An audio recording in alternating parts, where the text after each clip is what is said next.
বকুলপুর ছিল সুন্দর সাজানো একটি গ্রাম। গ্রামের এক রাস্তার ধারে ছিল এক বড় পুরনো জমিদার বাড়ি, কিন্তু সে বাড়ি ছিল এখন পরিত্যক্ত। গ্রামের মাতব্বরের লোভ ছিল সেই জমিদার বাড়ির উপর।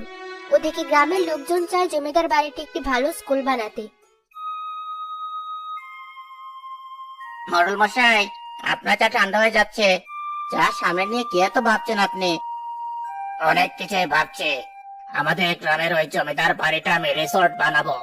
পুরনো জমিদার বাড়িতে রিসোর্ট। ভাবতে পারিস কতজন আসবে ঘুরতে এখানে? টাকার পাহাড় হবে আমার। কি বলছেন আপনি এসব? এখানে লোক আসতে যাবে কেন? আরে বোকা, শহরের লোকজনের এমন নিরিবিলি পুরনো নান্দনিক জায়গা খুব পছন্দ, আর সেই সুযোগটাই কাজে লাগাবো আমি।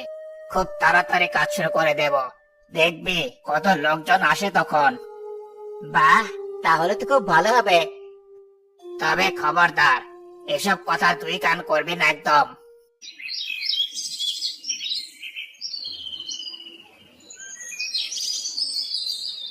আমাদের ছেলে মেয়েদের অনেক কষ্ট করে পাশের গ্রামে গিয়ে লেখাপড়া করতে হয়।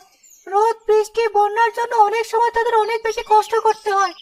আমাদের উচিত এই গ্রামে একটা ভালো স্কুল বানানো। হ্যাঁ, মতিন ভাই একেবারে ঠিক কথা বলেছে। আমাদের সন্তানেরা এতদিন অনেক কষ্ট করেছে, এবার আমাদের কিছু করা উচিত। কিন্তু স্কুল বানাবো কোথায়? জমিদার বাড়ি তো পড়ে আছে, সেখানেই বানাবো। খুব ভালো হবে। এবার তাহলে চলো সবাই।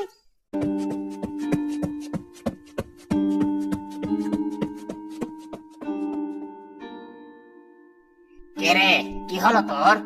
এমন করে দৌড়ে কোথা থেকে এলি? আপনার জন্য একটা দুঃসংবাদ আছে মডেল মশাই। দুঃসংবাদ? কি সেই দুঃসংবাদ? আপনি জমিদার বাড়ি নিয়ে এত পরিকল্পনা করছেন, ওদিকে গ্রামের মানুষ এটাকে স্কুল বানাবে বলছিল। আমি নিজের কানে শুনে এলাম। এই বলছিস তুই এসব? আমি হতে দিতে পারি না। এখন এই গ্রামের লোকদের ডেকে নিয়ে আয়। আমি এখনই যাচ্ছি মডেল মশাই।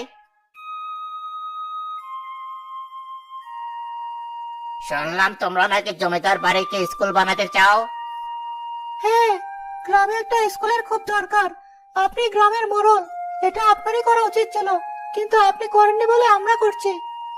সে ভালো কথা, কিন্তু জমিদার বাড়িতে সেটা করা যাবে না। ওটা একটা ঐতিহ্যবাহী জায়গা, সেই জায়গাটাকে এভাবে নষ্ট করা যাবে না। গ্রামের ছেলে মেয়েদের জন্য যদি তা নষ্ট হয় তো হবে। আমরা এ বিষয়ে আপনার সাথে আর কথা বলাতে চাই না। আমরা আমাদের সিদ্ধান্ত নিয়ে নিয়েছি। আপনি এতে বাধা দিতে চাইলে আমরা গ্রামের মোড়ল পরিবর্তন করব। বেশ, এ বিষয়ে তাহলে আমার আর কিছু বলার নেই। তোমাদের যা ইচ্ছে করো, এবার তোমরা যেতে পারো। এবার তাহলে কি হবে মোড়ল মশাই? সময় সেটা বলে দেবে। তুই ওসব নিয়ে ভাবিস না, শুধু আমি যেটা বলবো চুপচাপ সেটাই করবি। ঠিক আছে।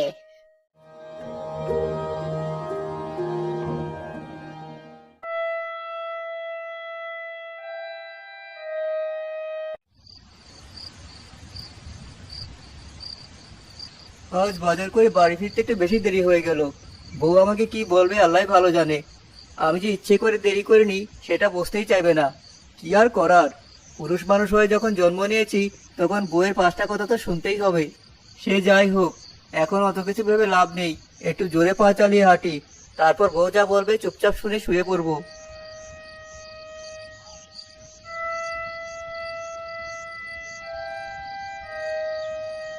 কি, এটা আমি কি দেখছি? ভুল দেখছি না তো? আমি নিজেকে একটা চিমটি কেটে দেখি তো। আরে, আমি তো ঠিকই দেখছি।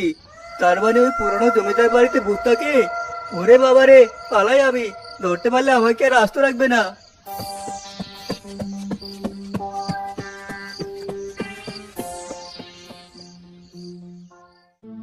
তুমি এমন দৌড়ে ঘরে আসলে কেন?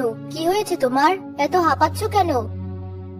দাঁড়াও দাঁড়াও, আমাকে আগে একটু শান্ত হয়ে দাও, তারপর সব বলছি।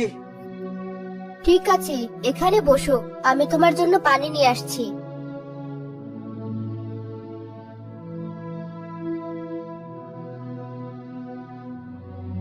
এই নাও, পানি খাও। আরে আস্তে খাও। জানো বউ, ওই পুরনো জমিদার বাড়িতে ভূত আছে। কি সব আবোল তাবোল কথা বলছো তুমি? ভূত আসবে কোথা থেকে? আরে আমি আবোল তাবোল কথা বলতে যাব কেন? সত্যি বলছি, আমি এই একটু আগে আমি সেটা নিশ্চয়ই দেখে এসেছি। কি সব বলছো তুমি? এর আগে তো কোনোদিন এমন কথা শুনিনি। তা কি দেখলে তুমি? আমি দেখলাম জমিদার বাড়ির দোতলা একটা ঘরে আগুনের গোলা ঘুরছে। কি দেখতে যে কি দেখেছো কে জানে। যাক, ছাড়ো সেসব কথা। অনেক রাত হয়েছে, এবার খেয়ে ঘুমিয়ে পড়ো দেখি।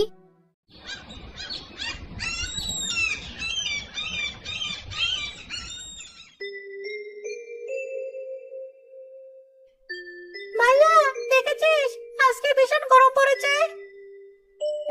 তাই তো দেখছি, গরমে জান একেবারে যায় যায় অবস্থা। আকাশটা বেশ মেঘলা হয়ে আছে, তবু এত গরম কেন? বৃষ্টি হবে তাই এমন মেঘলা হয়ে আছে। দেখিস সন্ধ্যা হয়ে এলে বৃষ্টি নামা শুরু করবে, তখন আবার সব ঠান্ডা হয়ে যাবে। হলেই ভালো, তা না হলে এই গরমে মানুষ আর বাঁচবে না। হ্যাঁ, তা ঠিকই বলেছিস। এত গরম সহ্য করা যায় নাকি? চলো ভাইয়া, একটু বাইরে ঘুরে আসি। এত গরমে বাড়ির ভেতরে আর ভালো লাগছে না। বাইরে গেলে গায়ে একটু বাতাস লাগতে পারে, আর ভালোও লাগবে। মন্দ বলিস নি। বেশ, চল তবে এদিক ওদিক থেকে একটু ঘুরে আসি। বাহ, বাইরে এসে হাঁটতে বেশ মজাই লাগছে। বাড়ির ভেতরে গরমে মরে যাচ্ছিলাম। ঠান্ডা মাথার বইতে শুরু করেছে দেখছিস, যখন তখন বৃষ্টি নামবে। অনেকদিন পর আজ অনেকটা হাঁটলাম। হ্যাঁ ভাইয়া, বেশ ভালো লেগেছে। এই যা, বৃষ্টি শুরু হয়ে গেল যে। এই সময় বৃষ্টিতে ভিজলে জ্বর আসবে। সামনে পরীক্ষা, কিছুতেই জ্বর বাঁধানো যাবে না। শুধু কি তাই, এই সময় বৃষ্টিতে বজ্রপাত হয় বেশ ঘন ঘন। একটা পড়লে কেউ আর আমাদের দেহটাই খুঁজে পাবে না। কি করবো তাহলে এবার? আশেপাশে তো কোনো বাড়িও নেই। ওই তো সামনে পুরনো জমিদার বাড়ি, চল এখানে গিয়ে একটু দাঁড়াই। বৃষ্টি কমে এলে বাড়ি যাওয়া যাবে। এখনো বেশি রাত হয়নি, একটু সময় করে দাঁড়ালে কিছু হবে না। ঠিক আছে, তাই চলো।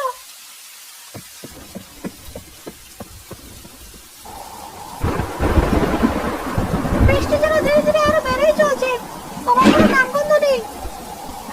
তুই এমন অস্থির হয়ে যাচ্ছিস কেন বলতো? বর্ষাকালের বৃষ্টি একটু বেশি নামবেই। সে না হয় নামলো, কিন্তু এতক্ষণ এভাবে দাঁড়িয়ে থাকা যায়? তুই এমন কেন? এমন মুহূর্ত কজন মানুষ জীবনে উপভোগ করতে পারে বলতো? এমন যেসব কজনে দেখার সৌভাগ্য হয়। ভালো করে প্রকৃতির দিকে একটু চেয়ে দেখ দাদা। আকাশে একটু পরপর কেমন বিদ্যুৎ চমকাচ্ছে, আর তখন চারদিকে কেমন আলোকিত হয়ে যাচ্ছে। বৃষ্টির কি এক অদ্ভুত শব্দ, কথা ঝুমঝুম আওয়াজ, বাতাসের কি তীব্র গতি, যেন পৃথিবীর সব শক্তি তার একার। এসব না উপভোগ করে শুধু ছটফট করছিস। আর এদিকে মশা শরীরে রক্তকে শেষ করে দিচ্ছে, সেটা অবলম্বন করছে না। তুমি এখানে দাঁড়িয়ে এসব উপভোগ করতে থাকো, আমি একটু ভেতরে গিয়ে দেখে বসতে পারি কিনা। তোর যা ভালো মনে হয় কর।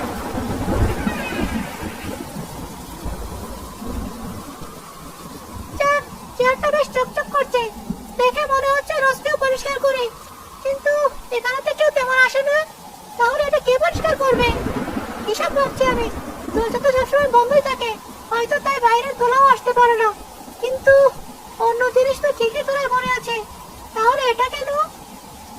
এমন সময় দোতলার দিক থেকে ছোটন কারো হাঁটার শব্দ শুনতে পায়। কে ওখানে? কে আছেন ভেতরে? ছোটন হঠাৎ এভাবে চিৎকার করছে কেন? গিয়ে দেখি তো একবার। কিরে, ওখান থেকে তো ভিতরে এলি, এসে আবার চিৎকার করছিস কেন? তুই কি আমাকে একটু শান্তিতে বৃষ্টি উপভোগ করতে দিবি না? ভাইয়া, মনে হলো দোতলায় কেউ হাঁটছে, আমি শুনতে পেয়েছি। এখানে তুই আর আমি ছাড়া কেউ নেই, তাহলে কে হাঁটবে? সে আমি জানি না, কিন্তু আমি সত্যি করে হাঁটা শব্দ শুনতে পেয়েছি। দোতলা থেকে এবার আবার কে যেন কথা বলল। তোদের কি জীবনের প্রতি কোনো মায়া নেই? তোরা কি অকালে আমাদের হাতে মরতে চাস? ওদের পৃথিবীতে বসবাস করতে চাস? বল, কি চাস তোরা? আরে বাবা রে, সত্যি তো মনে হচ্ছে এটা কোনো আত্মা হবে। চল তাড়াতাড়ি পালাই। শোন ছোটন, বাড়িতে কাউকে কিছু বলার দরকার নেই, তাহলে সবাই উল্টো আমাদেরকে বকাবকি করবে। ঠিক আছে, কাউকে কিছুই বলবো না। ছেলে দুটো একেবারে ছন্ন ছাড়া, কোথা থেকে বৃষ্টিতে ভিজে বাড়ি ফিরলো। এই নে, গা মোছারি দুটো। থাক বৌমা, ওদের আর বকাবকি করো না, এ বয়সে এরকম একটু করবেই। আয় খেয়ে নে তোরা। আমি আর এখন কিছু খাবো না। আমিও না। তারা চুপচাপ গিয়ে শুয়ে পড়ে।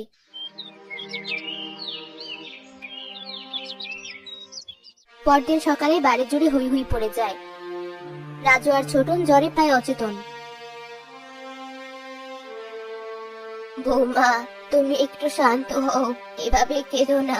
ডাক্তার এসে ওষুধ দিলেই দেখবে ওদের জ্বর ঠিক হয়ে গেছে। আমার দুই ছেলে একসাথে এমন কাতর হয়ে পড়ে আছে, এটা দেখে কি করে আমি নিজেকে শান্ত রাখবো মা?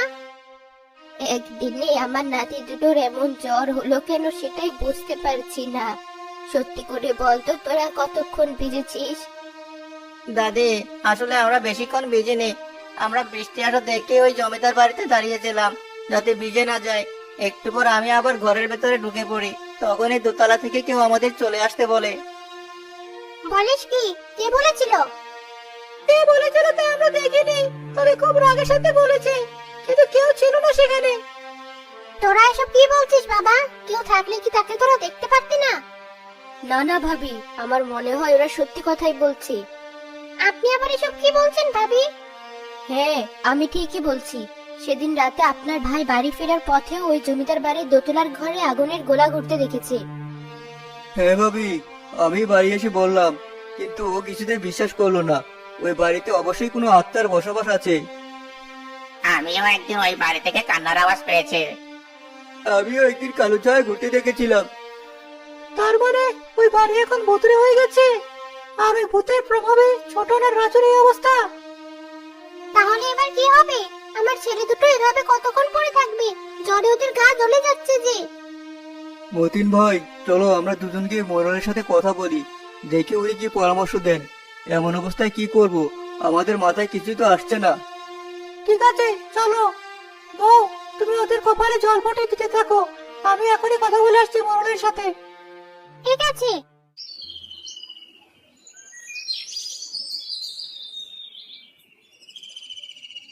কি ব্যাপার, তোমরা সবাই একসাথে আমার বাড়িতে?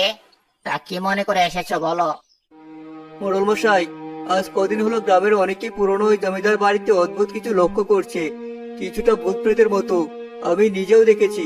কাল ওই জমিদার বাড়িতে মতিন ভাইয়ের দুই ছেলে গিয়েছিল, তারপর থেকে তাদেরও ভীষণ জ্বর। আপনি আমাদের গুরুজন, দয়া করে ভালো একটা পরামর্শ দিন। দেখো, এর আগেও আমি বলেছিলাম ওই জমিদার বাড়ি নিয়ে আর কোনো কথা আমি বলবো না, কিন্তু তোমরা সবাই যখন আমার কাছে এইভাবে এসেছো, সেহেতু আমি তোমাদের ফিরিয়ে দিতে পারবো না। হাজার হোক, তোমরাই আমার সব। সেটা তোমরা না মানলেও আমি কিন্তু ঠিকই মানি। যাই হোক, আমার জানা পাশের গ্রামে এক ভালো কবিরাজ আছে, আমি খবর পাঠিয়ে দিচ্ছি।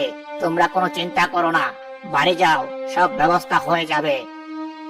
আপনি সত্যি মহান মোড়ল মশাই, আপনাকে আমরা ভুল বুঝেছিলাম। থাক থাক, এখন আর সেসব বলে কাজ নেই। যাও, ছেলেদের কাছে যাও, একটু পর আমরা আসছি।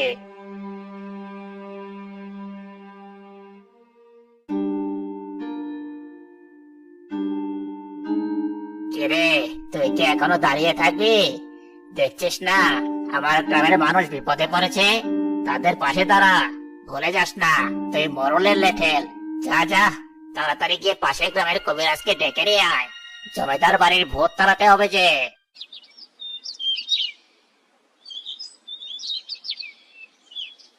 কবিরাজ মশাই, তা কোথায় যাবেন আপনি? মতিনের বাড়িতে নাকি জমিদার বাড়ি? জমিদার বাড়িতে গেলে আমার জন্য একটু বেশি সুবিধা হবে, তাই সেখানেই যাব। তোমাদের ওই জমিদার বাড়ি চিনি আমি, আমি সেখানে একাই যাচ্ছি। তুমি গিয়ে বাকি লোকদের ডেকে নিয়ে এসো। ঠিক আছে, আমি এখনই গিয়ে সবাইকে ডেকে নিয়ে আসছি।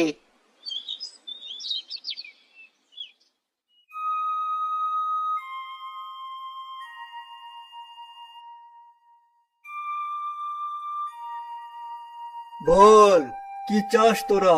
কেন এই ছেলে দুটোর এই অবস্থা করেছিস? ছেড়ে দে ওদের।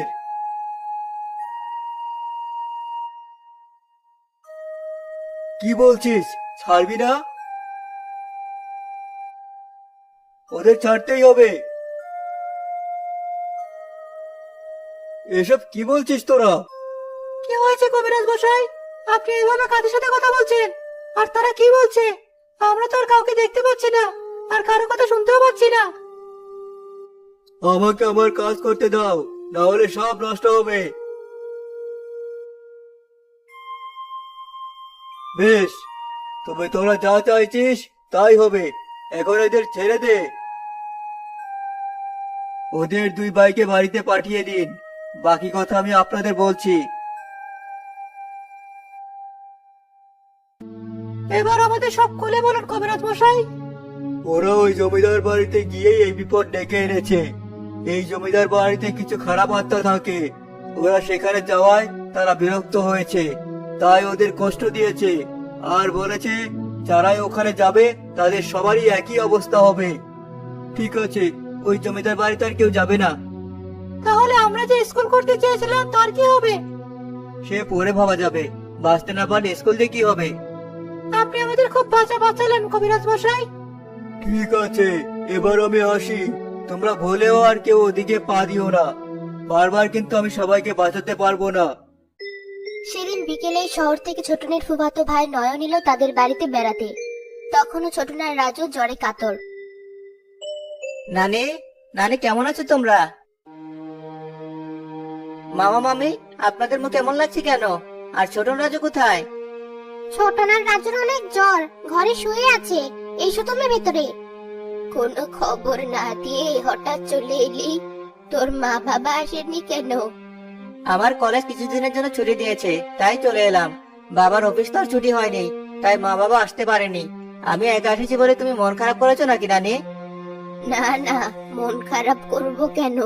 মেয়েটাকে কতদিন দেখি না, তাই বলছিলাম। আচ্ছা, আমি গিয়ে ওদের সাথে একটু দেখা করে আসি।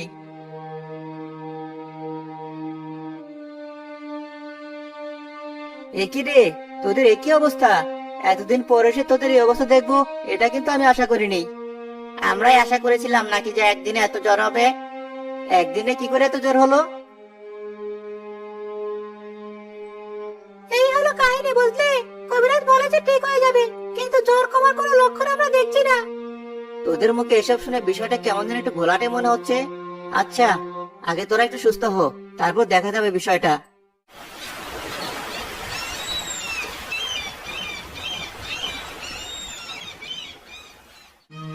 পরদিন ছোটনার রাজুর জ্বর আরো বাড়ে। এবার আমার মন যে আর মানছে না, ছেলে দুটো আরো নিস্তেজ হয়ে পড়েছে। ওই শয়তানগুলো আমার ছেলেকে ছাড়ছে না। তুমি কবিরাজ মশাইকে আবার নিয়ে এসো। মামি, আমি বলি কি, একটাবার ডাক্তারকে দেখান, তারপর না হয় আমার কবিরাজ দেখবে। ঠিক আছে, তাড়াতাড়ি ডাক্তারকে নিয়ে এসো। ডক্টর সাহেব, দেখুন আমাদের ছেলেদের।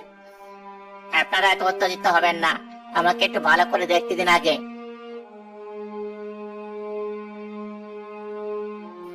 কি করে তোমরা এমন জ্বর বাঁধালে সেটা একটু বলো শুনি।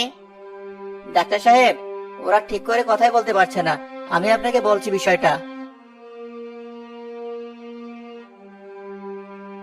ও, আমি কিছু ওষুধ দিয়ে দিচ্ছি, এগুলো খেলে আশা করি জ্বর কমে যাবে।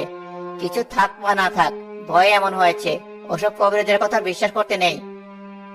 এই যে, এই ওষুধগুলো নিয়মিত খাওয়াও। আমি এবার আসি তাহলে।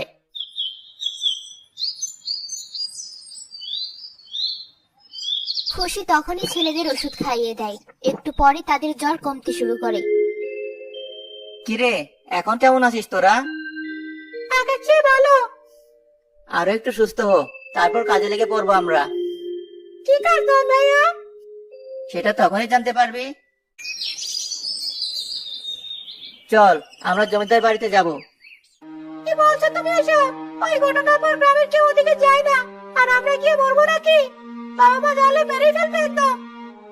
হ্যাঁ, বাবা মা বারবার নিষেধ করেছেন ওদিকে যেতে। বেশ, তবে আমি একাই গিয়ে দেখে আসবো। এই না, চলো আমরাও যাচ্ছি। কেন, তোরা কেন যাবে আমার সাথে? ভিতর ডিম দুটো। তোমার কিছু হলে ফুপুকে বাবাকে আমরা কি জবাব দেব? তাই যাচ্ছি, তবে তাড়াতাড়ি চলে আসবো কিন্তু। ঠিক আছে, চল। তারা চুপে চুপে সে জমিদার বাড়ির ভিতরে চলে যায়।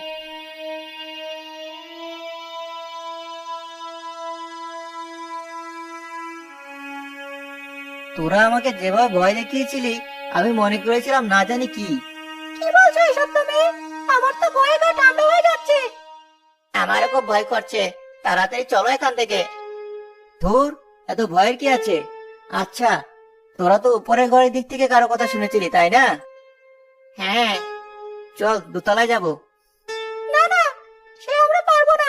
তোমার কথা মতো অনেক কিছু করেছি, এবার আর কিছু করতে পারবো না। বাড়ি চলো, একবার মরতে মরতে বেঁচে গিয়েছি, আর কোনো ঝামেলা চাই না। আসার পর থেকে একটু ভয়ের কিছু হয়েছে? না তা ঠিক হয়নি। তাহলে তো ভয় কেন পাচ্ছিস? চল বলছি।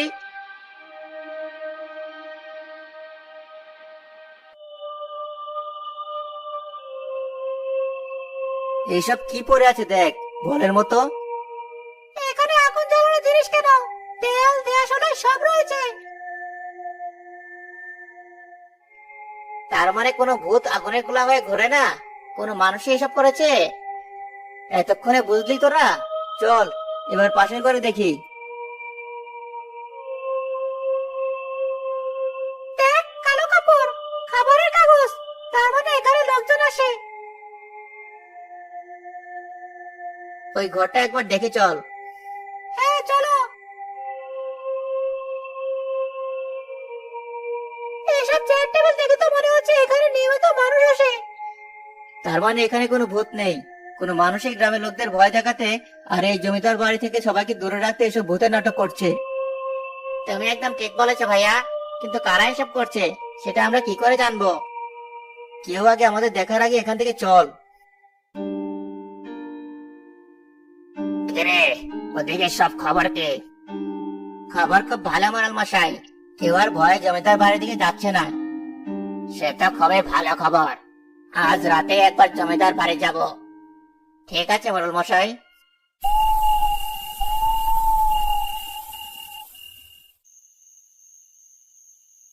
ছোটন, রাজু, চল আমরা এখন আবার ওই জমিদার বাড়িতে যাব। রাতে গেলে বিষয়টা আমাদের কাছে আরো পরিষ্কার হয়ে যাবে। কি বলছো তুমি এসব? যদি সত্যি ভূত সেখানে থাকে তাহলে তো আমরা রাস্তা থাকবো না। এত ভূত ভূত করিস না তো। এত কিছু দেখেও এখনো সেই ভূত নিয়ে পড়ে আছিস। চল বলছি।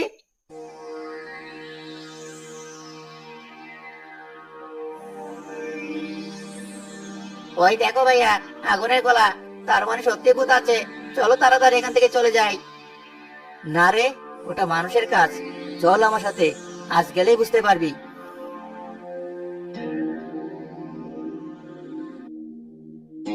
দেখেছেন, এই জমিদার বাড়িটাই মেরামত করতে হবে।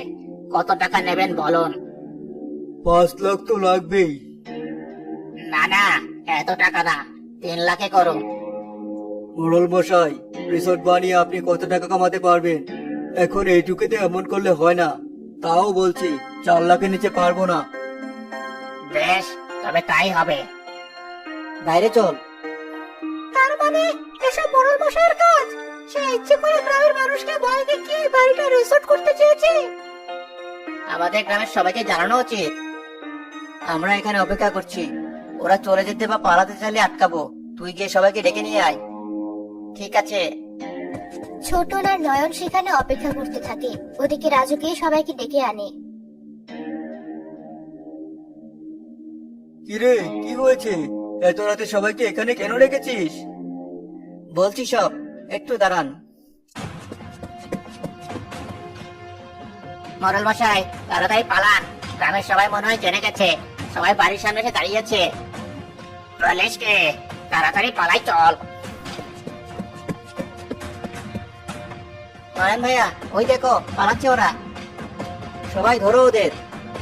গ্রামের সবাই একটু অবাক হলেও নয়নের কথা মতো তাদের ধরে নিয়ে আসলো। কি হচ্ছে এসব? তোরা এখানে কেন এসেছিস? আর মোড়ল মশাই, আপনি এত রাতে এখানে কি করছেন? দৌড়ে কোথায় যাচ্ছেন আপনারা? মোড়ল মশাই চুপ করে আছেন কেন? উত্তর দিন। আমাকে তোমরা ক্ষমা করে দাও, আমি ভুল করেছি। কি করেছেন সেটা তো আগে বলুন। আসলে এই জমিদার বাড়িটাকে রিসোর্ট বানাতে তোমরা বাধা দেওয়ায় আমি ভূতের ভয় দেখাতে বলি, যাতে তোমরা আর স্কুল বানাতে না পারো আর আমারও কাজ হয়ে যায়। তাহলে ওই কবিরাজ? ওকে আমি যা শিখিয়ে দিয়েছিলাম ও তাই বলেছে। ছি ছি ছি ছি, আপনি নিজের স্বার্থের জন্য এত নিচে নেমে গিয়েছিলেন। আমাকে তোমরা ক্ষমা করো। কোনো ক্ষমা নয়, গ্রাম থেকে বের করে দাও। এমন মানুষকে গ্রামে কিছুতে রাখা যাবে না, তা না হলে পুলিশকে দেওয়া হোক। উনি আমাদের সবাইকে ঠকিয়েছেন। এই গ্রাম সবার, তাই সবাই যা বলবে তাই হবে। তবে তাই হোক, আমার কর্মফল আমি ভোগ করব। তোমাদের জন্য আমরা বড় বাচ্চা বেঁচে গেলাম। আমাদের ছেলে মেয়েদের আর লেখাপড়ার অসুবিধা থাকবে না। হ্যাঁ, খুব তাড়াতাড়ি স্কুলে কাজ শুরু হবে। তবে বাবা নয়ন, তুমি যে সাহসের পরিচয় দিয়েছো তা সত্যিই প্রশংসনীয়। এখন থেকে আমরা অতটা ভয় পাবো না, আমরা তোমার মতো সাহসী হবো। ঠিক আছে, এবার বাড়ি চলো, খুব ঘুম পেয়েছে।